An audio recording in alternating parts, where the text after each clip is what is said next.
All right, welcome to lesson number 2 for Flash, and lesson number 2 is all about working with layers. Now, you guys have been introduced to layers before in Photoshop, and you may have found that using layers made it a lot easier for you guys to select objects, move them around, change the shape, change the transparency, etc., etc. And the same thing goes with Flash. Flash allows you to create multiple layers, with each layer having a different graphic on it, so that it allows you to edit, animate, and draw a lot simpler. So we're going to go ahead and show you all about layers. If your boat file from lesson 1 is not already open, go ahead and open it up. And you'll notice that over here we have layer 1. Now, let's talk about the elements of your layers. This is where you'll be able to type a layer name. Okay, we can actually turn off the visibility underneath the eye icon. Okay, show and hide, and we can also lock an object. Okay, locking an object keeps us from accidentally doing something to that object. Okay, excuse me. We're now going to add several layers to our boat. So first off, we're going to go ahead and label this layer. Double click on the name, and we're going to name it boat. Okay, now our boat's pretty awesome, so we don't want to ruin it, so we're going to go ahead and lock it. Now, to make a new layer, again, excuse me, there's always more than one way to do something. We can either add a layer simply by clicking on the insert layer icon here, or choosing insert timeline layer. All right, I am going to choose this icon here, insert layer. I'm going to double click on it to title it. We're going to call it Ocean 1. So guess what we'll be drawing on this layer? You are right, we are going to be drawing the ocean. So go ahead and make your new layer and label it Ocean 1. Alright, now we're going to go ahead and draw the ocean on the Ocean 1 layer. So we need to make sure it's highlighted. Alright, that makes this layer active. And we're going to choose the line tool from our toolbar. And we're going to make sure we choose black as a color. And we're going to have a width of 2. Now, under the boat, we're going to be making a zigzag. Okay, that's going to start over here and then go over here. To do that, we're going to click once, drag up, and then let go. Don't move the mouse, because we're going to click and drag down. Let go. Don't move the mouse, click and drag up. And you're going to continue doing this all the way over to the other side of your window. Now, don't worry about them being perfect. We are going to be changing the way this will look in a couple steps. All right, now we're going to need to complete the ocean because we're going to fill it. And right now that's just a line. So we're going to click and drag down, click and drag over, and then click and drag up. All right, so now we have a finished shape. Go ahead and make sure you have your outline of your wave. All right, now we're going to fill the ocean, and we're going to fill it using the paint bucket, and we're going to choose an ocean blue for a color. All right, and we're going to set the alpha right over here to 85. So this ocean layer is going to be a little bit transparent. 85.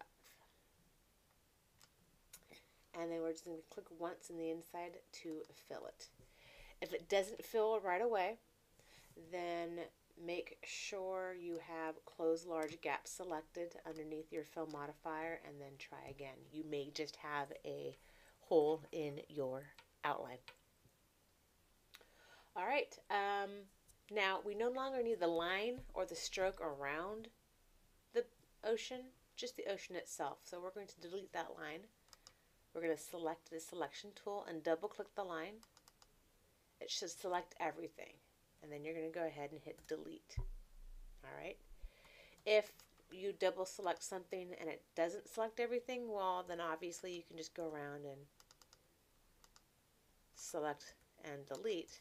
But again, if you're able to double select and delete, then it makes it a little easier. Okay. When you're finished, choose File, Save. All right. Now we're going to be changing the shape of the waves, because right now it looks like jagged water. Again, just like we did with the boat, we're going to select the selection tool and we're going to arc out these lines. So I simply then select the middle of the straight line, they go out. All right, and not only can I go out, but I can also go in, like so. All right, so why don't you guys go ahead and change the shape of your ocean. And again, it doesn't have to be perfect, but we do want to be able to see that you've attended some change in the shape of your ocean. When you're done with it, save your work. Okay, so what we're going to do now is we're actually going to add a second ocean layer. All right, so the boat ends up being sandwiched between the two ocean layers.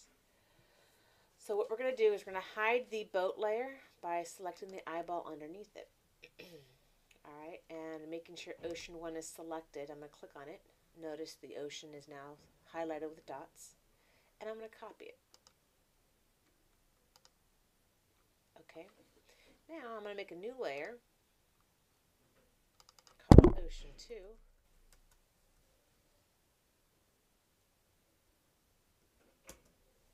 And I'm going to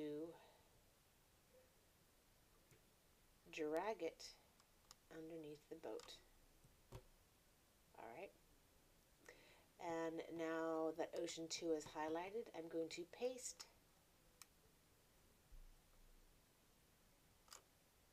All right. This is now Ocean 2. And it's still selected, and now I'm going to choose a dark blue, so you guys can see the difference between the two layers. All right, and what we're going to do is now drag one layer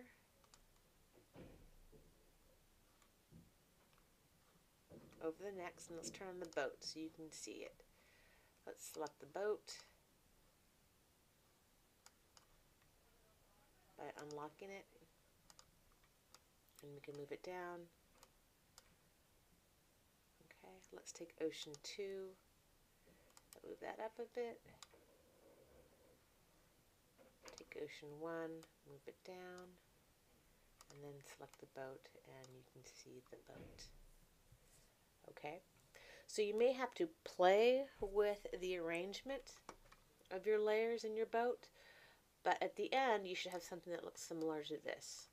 We have Ocean 1, the boat, and then Ocean 2. All right, and we should go ahead and lock Ocean 2. All right, and you can actually see the transparent portholes now. All right, let's go ahead and choose File, Save.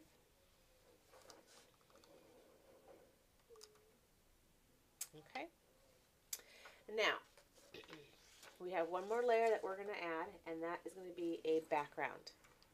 All right, now notice that right now you have just a white square as your background.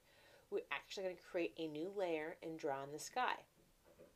And then we're going to make sure we move it behind all the other layers so it shows up on the background. So go over here, make a layer, call it sky.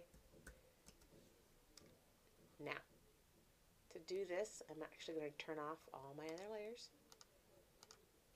And I'm going to draw a rectangle.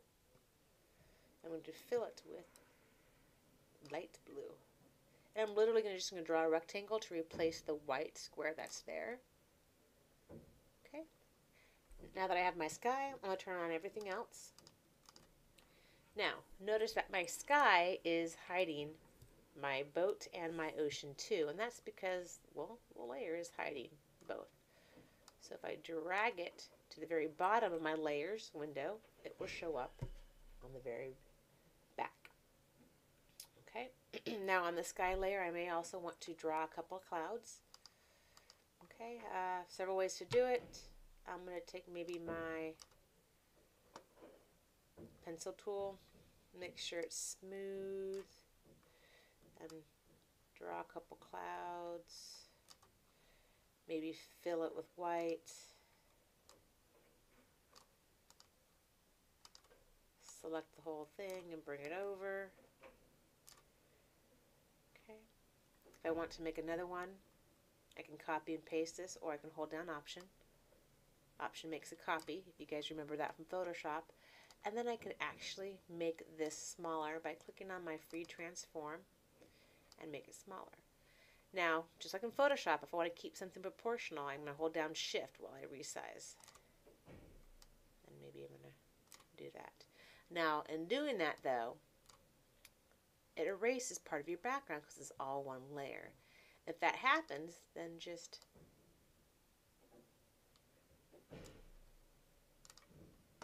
and then we can use the fill bucket to fill the sky and then select the cloud. So a lot of times it's just easier to draw your objects on the gray area and then move them over.